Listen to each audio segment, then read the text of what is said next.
this is an iHeart podcast. Guaranteed human. With no fees or minimums on checking accounts, it's no wonder the Capital One bank guy is so passionate about banking with Capital One. If he were here, he wouldn't just tell you about no fees or minimums. He'd also talk about how most Capital One cafes are open 7 days a week to assist with your banking needs. Yep, even on weekends. It's pretty much all he talks about, in a good way. What's in your wallet? Terms apply. See CapitalOne.com/bank. Capital One, N.A., member FDIC. Hi, Kyle. Could you draw up a quick document with the basic business plan, just one page, as a Google Doc, and send me the link? Thanks. Hey, just finished drawing up that quick one-page business plan for you. Here's the link. But there was no link. There was no business plan. I hadn't programmed Kyle to be able to do that yet. I'm Evan Ratliff, here with a story of entrepreneurship in the AI age. Listen as I attempt to build a real startup run by fake people. Check out the second season of my podcast, Shell Game, on the iHeartRadio app or wherever you get your podcasts. Welcome to Stuff You Should Know from HowStuffWorks.com.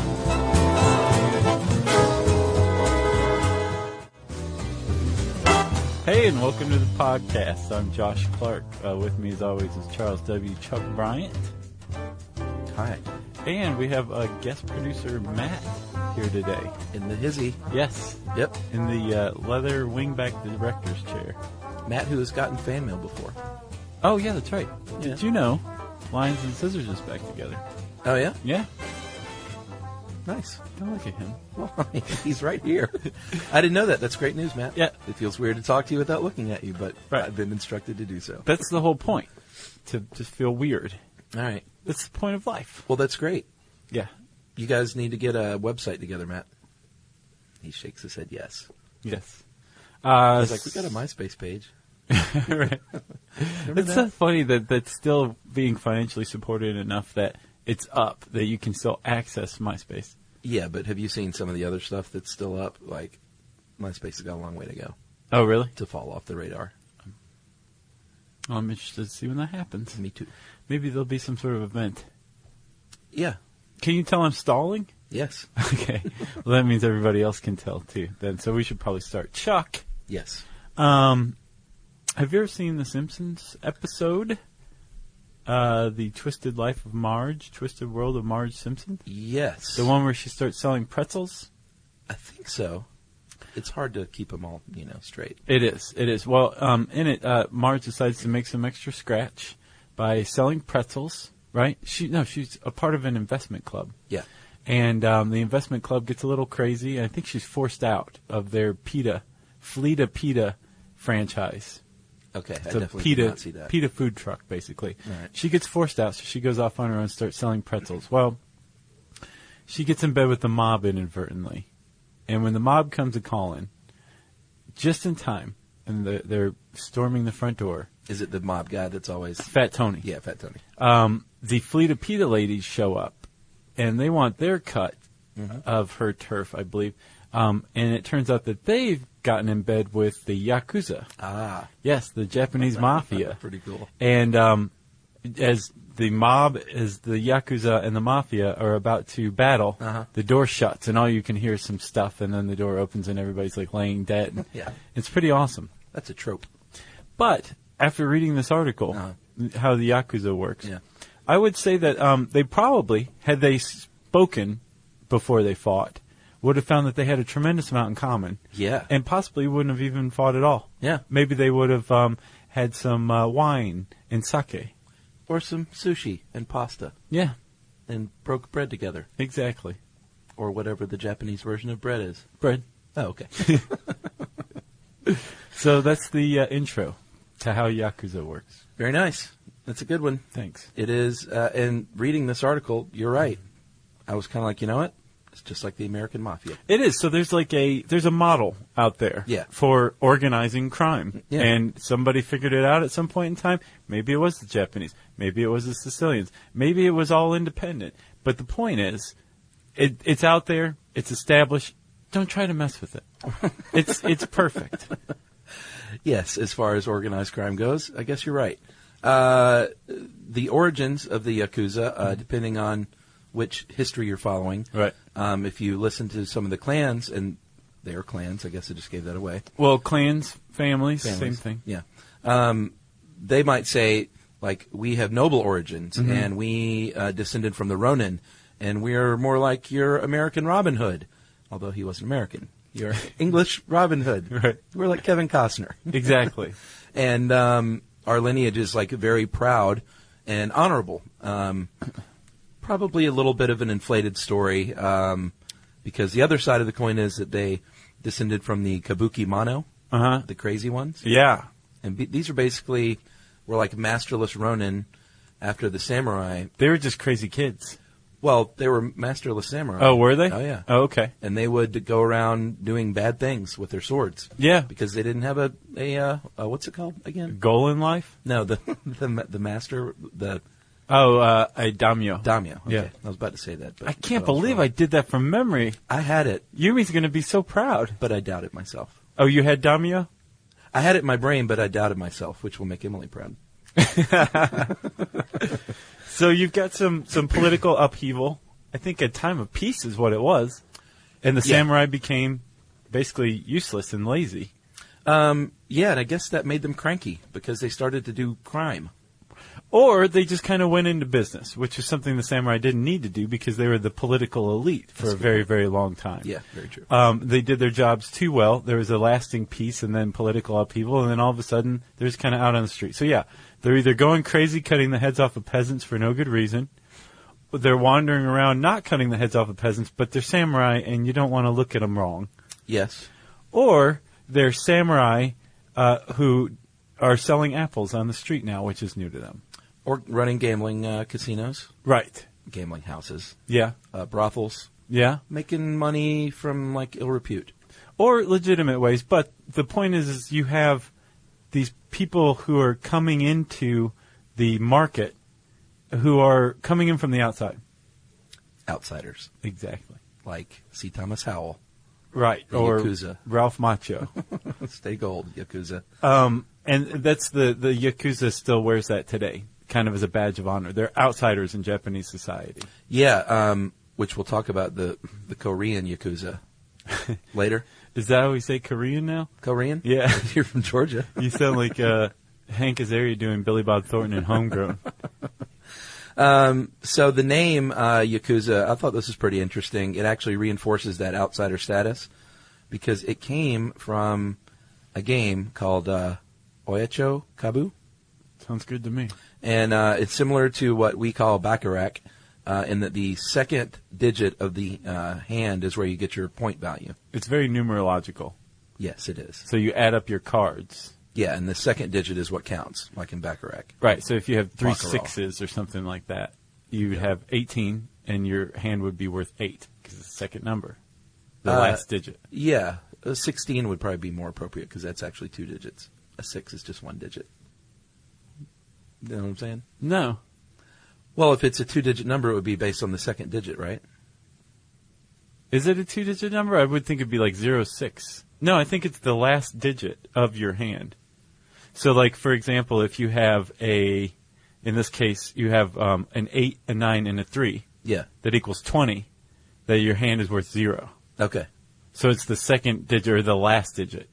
Right, but a 16 would be worth 6. Yes. But I guess there is no 16. What Well, am I sure, talking there's about? if you had 3 4s. Oh, okay, I see what you mean. So you take, if you have a hand of 3 cards, you add them up, and then whatever the last digit is. If it's a single digit, it's that. If it's a 2-digit number, it's the second digit. Boy, there are gamblers out there just like, I hate you. no, they're probably just like, guys, stay out of the casino. Yeah. Stick to the shows. So anyway, 8, 9, and 3 equals 20. That is 0 points. That is a very bad hand. It's a worthless hand. And the Japanese words for 8, 9, and 3, Yakuza. Yakuza. Meaning worthless or pointless in the Yes, vernacular. A very roundabout, probably incorrect way of explaining that. So you've got a group of people who know their way around a sword, who suddenly are selling pachinko cards. Or women. Yeah. Or opium, I'll bet. Oh, sure. And they're very proud of this outsider, worthless status. Yeah. You know, they're Us- making themselves anti-heroes. Yeah, us against the basically. world. Exactly. If you are a cop, though, you're probably going to refer to the Yakuza as the Boryokudan. Yes. which is basically is a degenerate gangster who has no sense of values or tradition. That's right. And that's a very big insult. You wouldn't want to call a Yakuza member that. No, unless you were arresting them. And even then, you may want to avoid it. Yeah. I saw that name thrown around a lot in the press, though. So did you? People aren't shy about it. I gotcha. I mean, I'm sure it's like being called a mafia member, a hood, or a thug, a heavy, or in the U.S. a degenerate gangster who has no sense of tradition or values. That's right. However, this article, who wrote this? Was this Ed? Yeah, it was a Grabster. All right, that figures. He points out that the most direct ancestors come from the 18th century. He called them quasi-legal businessmen, and they are known as Bakuto and Tekiya. So Bakuto is a gambler. Yeah, gamblers, peddlers, not like of the highest repute, I would imagine. Yeah, the Tekiya is the peddler. Yeah, I don't think they were either, but they were enterprising businessmen who knew how to make a buck, however. Yes, and eventually they decided, if we organize ourselves into these clans, it might be better for business. Yeah, and they did. And a lot of the clans still have the names of these Bakutos and Tekiyas today. Can you name one? The Yamaguchi Gumi clan. They're the biggest one, right? Yeah. Yeah, like they 80,000 strong. 80,000 members. It's not bad. Yeah. And we should also say that that clan, if it has 80,000 members, it's probably assembled in, usually Yakuza is assembled in one of two ways. It's a straight-up clan, and everybody's related, everybody knows one another, or it's a kind of a confederation of clans. Yeah. So if you have 80,000 members, it's probably the latter of the two. Yeah, I would imagine. So the Yamaguchi Gumi clan would be the nominal umbrella clan of several other smaller clans that are structured very much like a mafia family with a don at the head, but in this case it's called a kumicho. Yep, and it follows that a rough pyramid structure working its way down to, I guess, the lowest or the highest man on the totem pole, which would be just the heavy, the thug. Sure, carrying out the tough assignments. The guy with the baseball bat. Yeah, I was about to say they might use something else, but baseball's over there, so they might use 2 baseball bats, for all I know. Right. And make them like whirl. And the only reason you know that is because of Tom Selleck. No. No? No, there's that story about the KFC kernel that they threw in the the river in, I think, Osaka. Hi, Kyle. Could you draw up a quick document with the basic business plan, just one page, as a Google Doc, and send me the link? Thanks. Hey, just finished drawing up that quick one-page business plan for you. Here's the link. But there was no link. There was no business plan. It's not his fault. I hadn't programmed Kyle to be able to do that yet. My name is Evan Ratliff. I decided to create Kyle, my AI co-founder, after hearing a lot of stuff like this from OpenAI CEO Sam Altman. There's this betting pool for the first year that there's a one-person billion-dollar company, which would have been like unimaginable without AI, and now will happen. I got to thinking, could I be that one person? I'd made AI agents before for my award-winning podcast, Shell Game. This season on Shell Game, I'm trying to build a real company with a real product run by fake people. Oh, hey, Evan. Good to have you join us. I found some really interesting data on adoption rates for AI agents in small to medium businesses. Listen to Shell Game on the iHeartRadio app or wherever you get your podcasts. The moments that shape us often begin with a simple question. What do I want my life to look like now? I'm Dr. Joy Harden Bradford, and on Therapy for Black Girls, we create space for honest conversations about identity, relationships, mental health, and the choices that help us grow. As cybersecurity expert Camille Stewart-Gloucester reminds us, we are in a divisive time where our comments are weaponized against us. And so what we find is a lot of Black women are standing up and speaking out because they feel the brunt of the pain. Each week, we explore the tools and insights that help you move with purpose, whether you're navigating something new or returning to yourself. If you're ready for thoughtful guidance and grounded support, this is the place for you. Listen to Therapy for Black Girls on the iHeartRadio app, Apple Podcasts, or wherever you get your podcasts. Okay, so we've got the hierarchy, and the key to this hierarchy is something called the Oyabun-Koban relationship. Mm-hmm. And that is much like, I was about to say much like the mafia, but much like any structure where you have seniority. Ideally, you have a relationship between the higher-ups and the people directly beneath them. Right. And that is the case here with the Oyabun-Koban. Well, the Oyabun is the higher-up. Right. It's like a father-son relationship. Yeah. Or a Den Master Cub Scout relationship. Or mentor... protege. Protege. Right.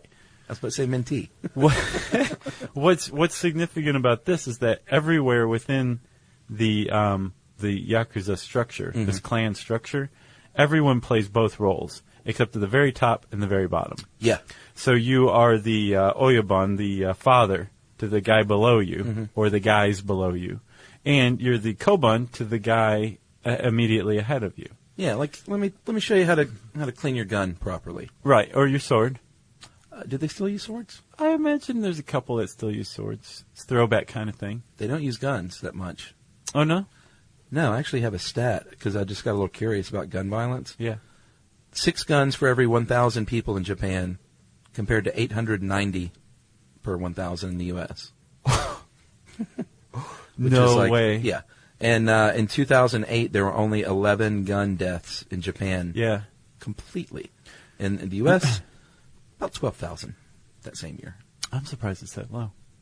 12,000? Yeah.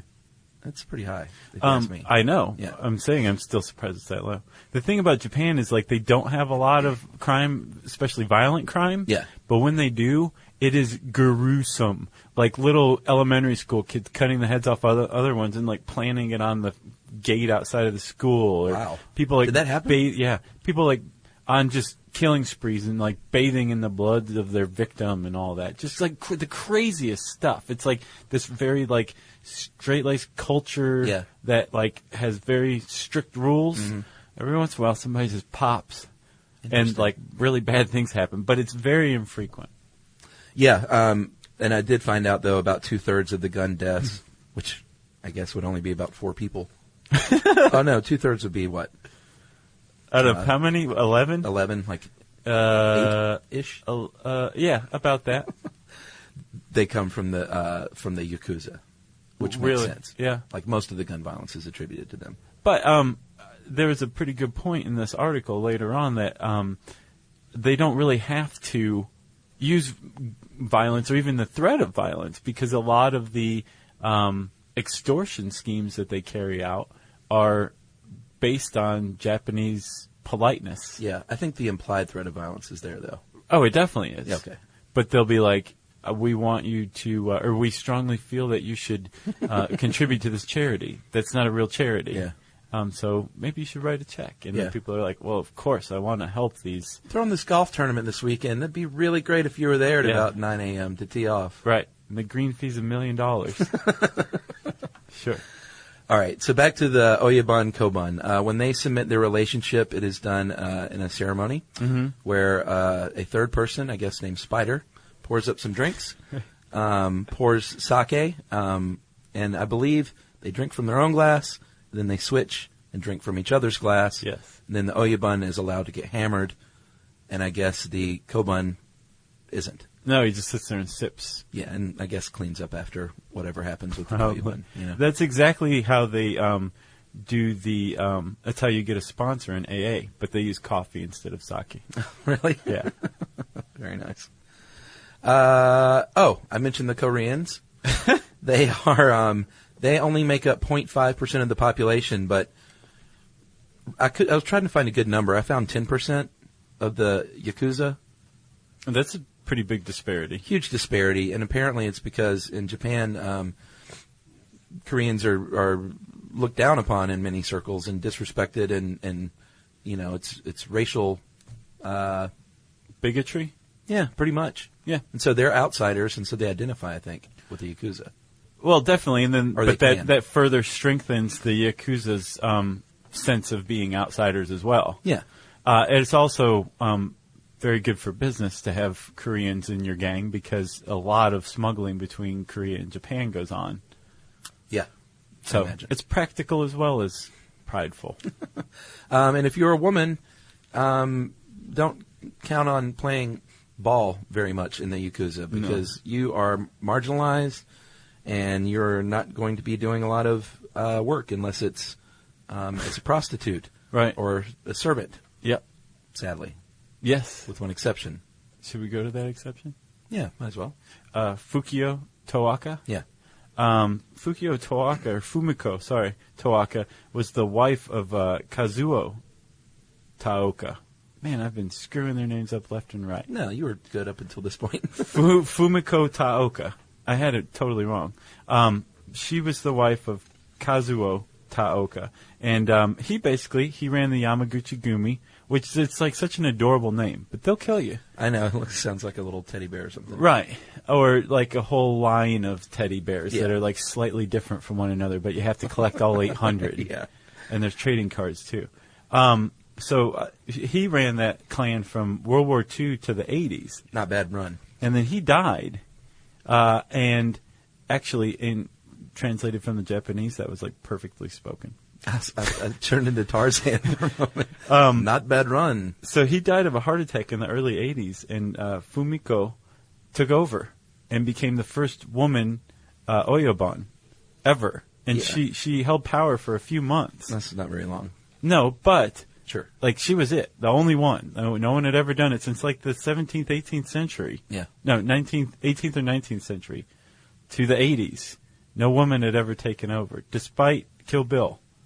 Yeah. There was no woman in power at any point except for Fumiko. And even for a few months, it's pretty significant in this world, true. As I understand. Yeah, I wonder, I'll have to look into that, why she was, if she was removed or if she was just like, this ain't for me. Right. I have no idea why she didn't maintain power. But she didn't. But she held the clan together, as I understand, for several months. That's right.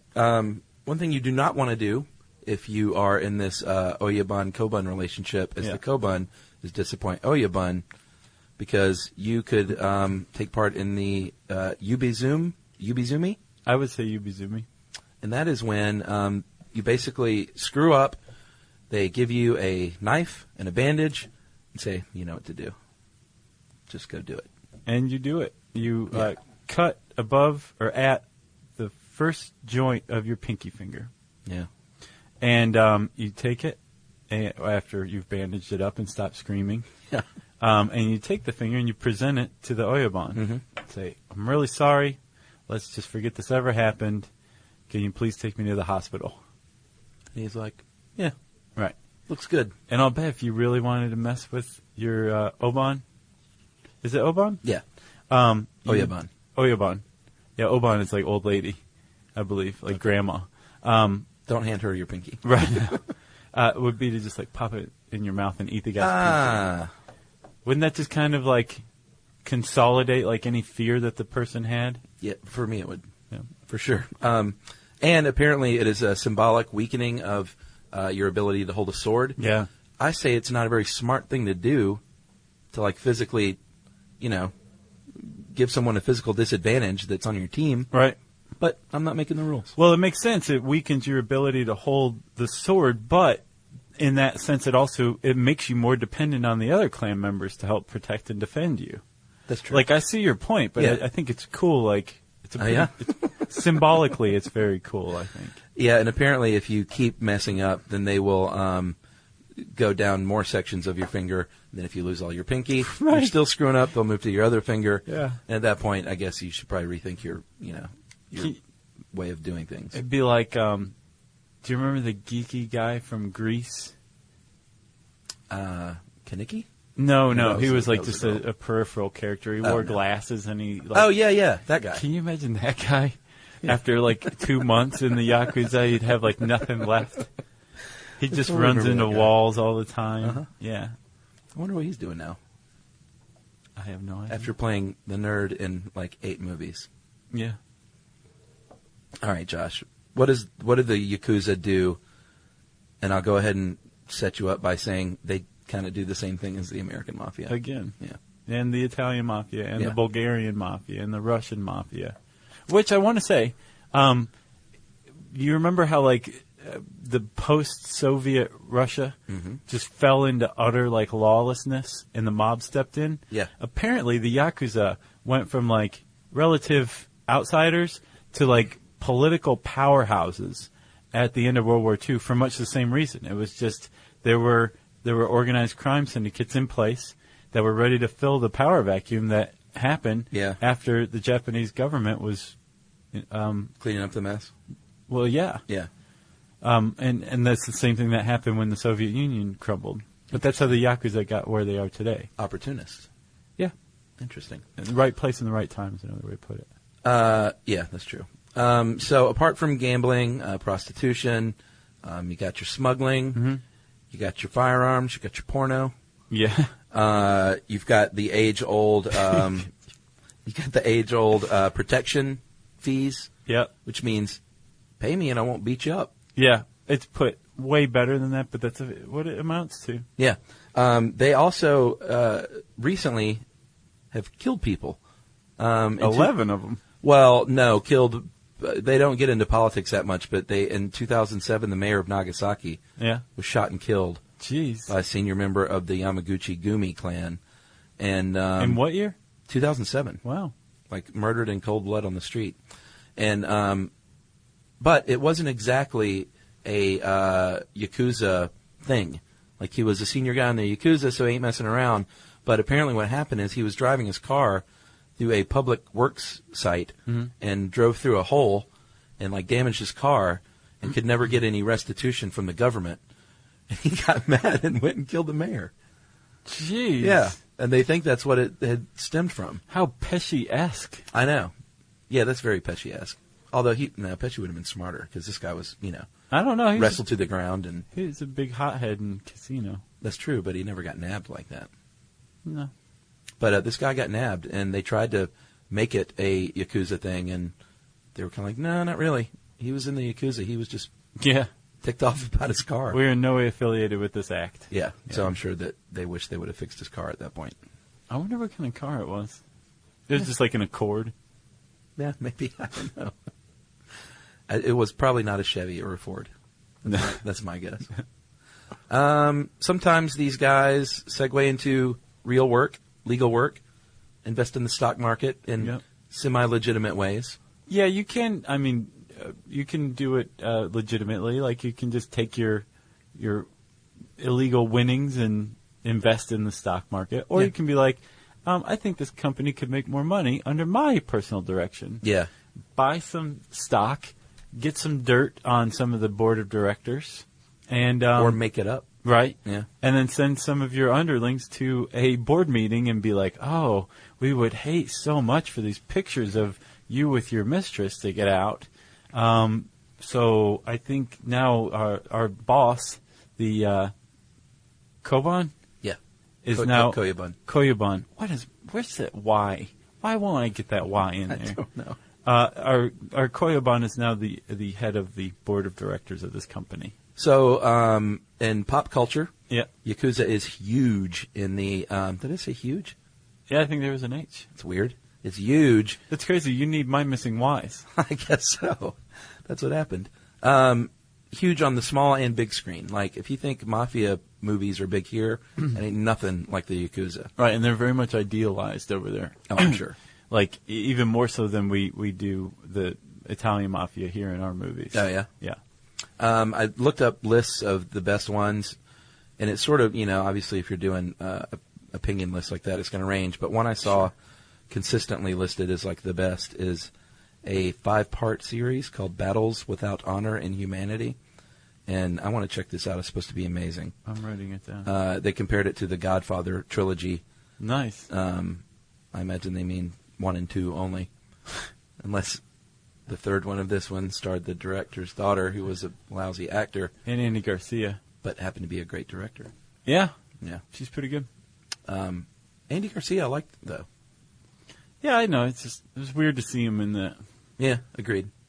What's another one? Well, that's the one I had at number 1, so I didn't list them all out because everyone had their own opinion. I'm going to search that one out. All right. As far as the West goes, Black Rain, that was a good Yakuza movie. Okay, I was trying to think of one. My first thought, like an idiot, was Big Trouble in Little China, and then I thought, wait a minute. That's China. What's wrong with this picture? But, and I couldn't think of any Yakuza. Black Rain, of course. Yeah, that's the only one I can think of. Yeah. Unless, if you suspect, as I do, that Mr. Nakatomi was involved in the Yakuza and Die Hard. But that's kind of like a subplot. A side bet, if you will. Yeah. I don't remember much about Black Rain. I just remember lots of motorcycles. Yeah. That was pretty much it. Yep. And raining. It was raining. Black.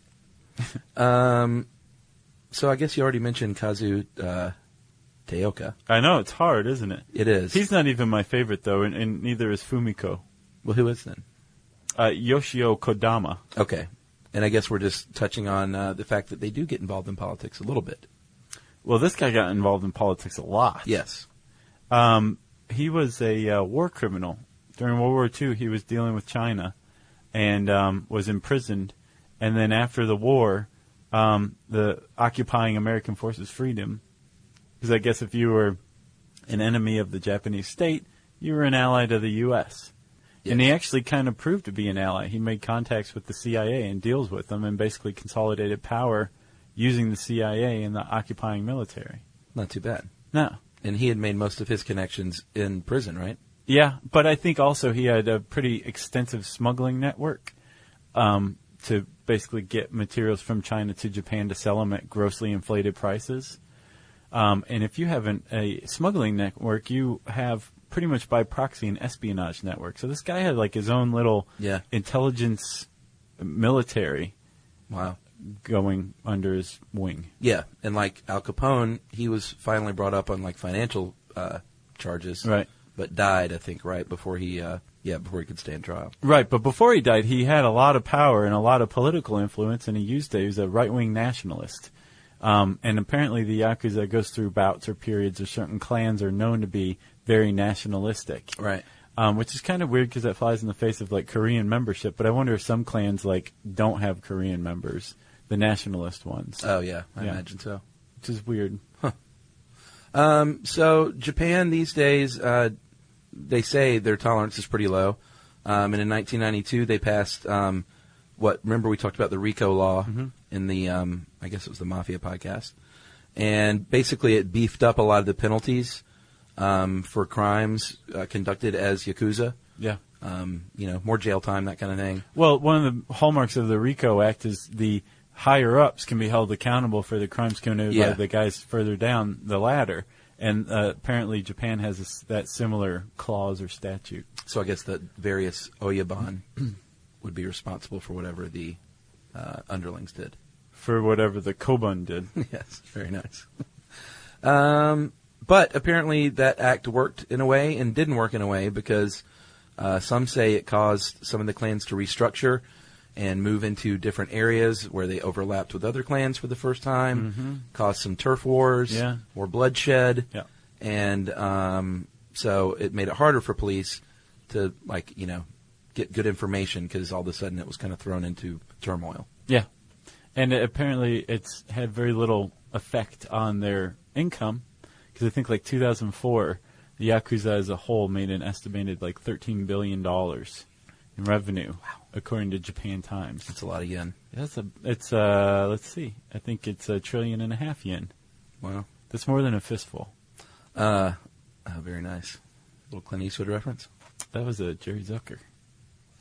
Fistful of yen from Kentucky Fried Movie? Oh, that's right. Well, which was a Clint Eastwood reference. Right. Okay.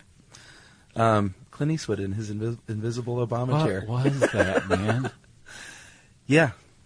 I guess there's really not a lot you can say other than politics is getting pretty surreal here in the U.S. Yeah, it's performance art. It is.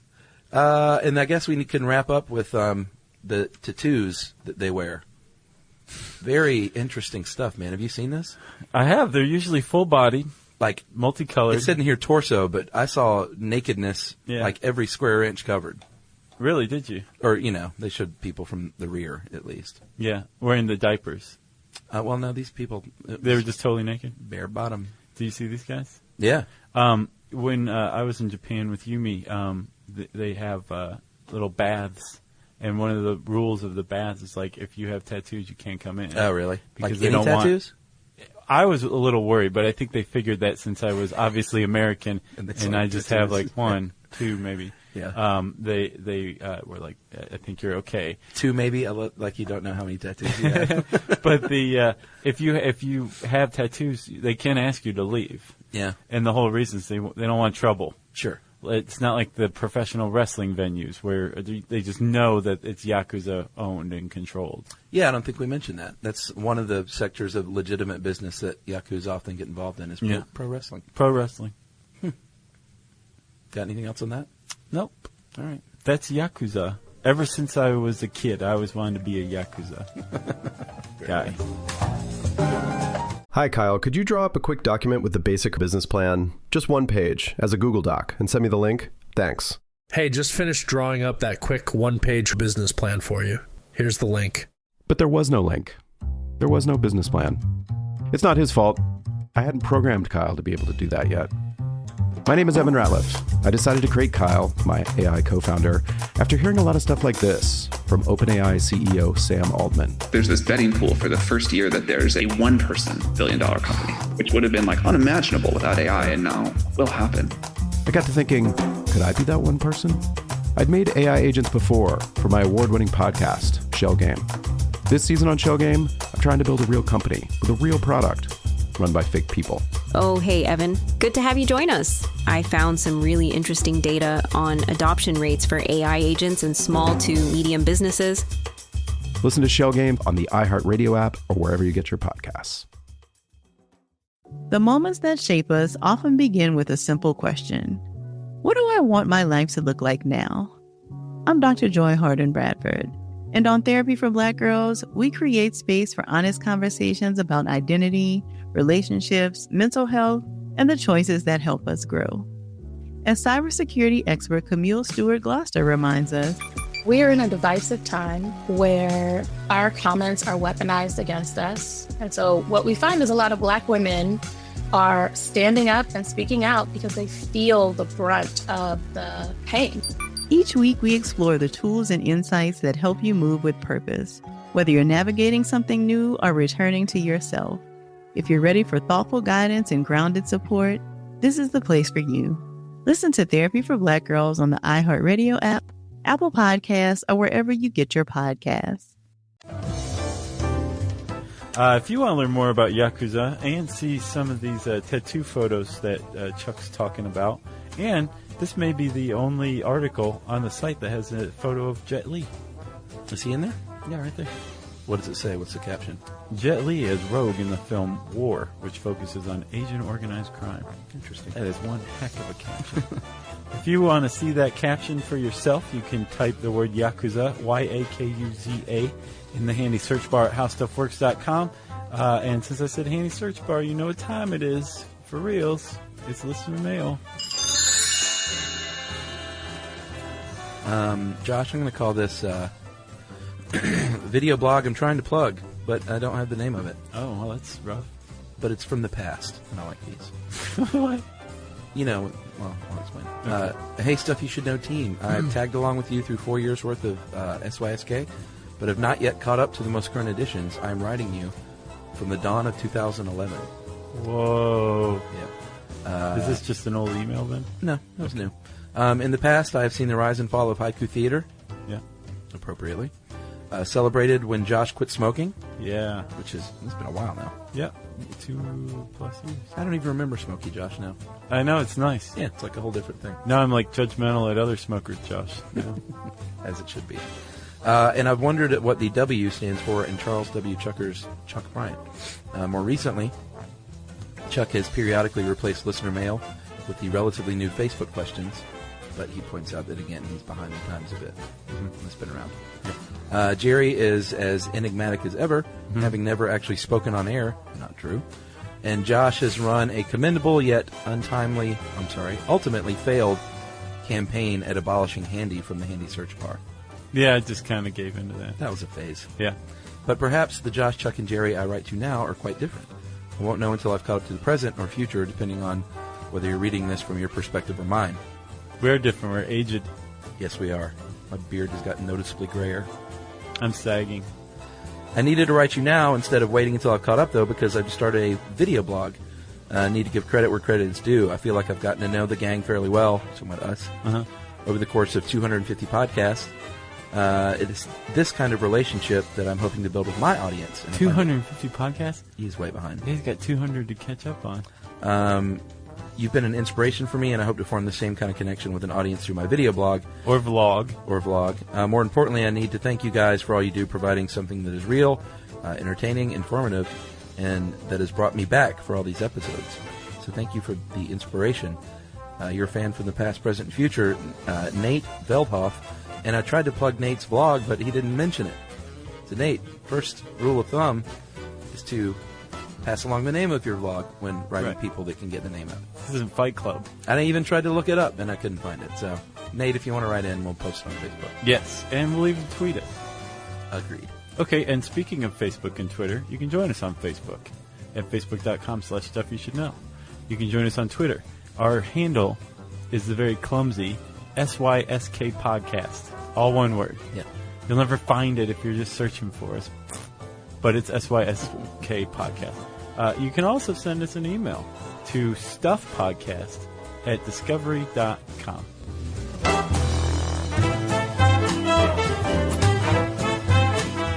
For more on this and thousands of other topics, visit howstuffworks.com.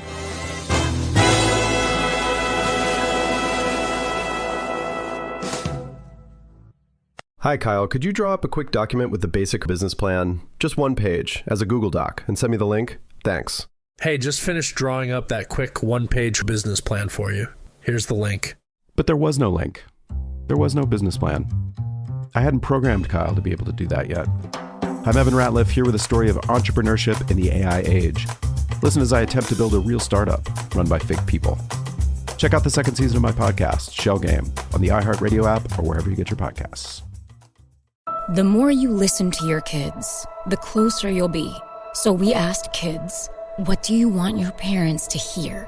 I feel sometimes that I'm not listened to. I would just want you to listen to me more often and evaluate situations with me and lead me towards success. Listening is a form of love. Find resources to help you support your kids and their emotional well-being at sounditouttogether.org. That's sounditouttogether.org. Brought to you by the Ad Council and Pivotal. This is an iHeart podcast. Guaranteed human.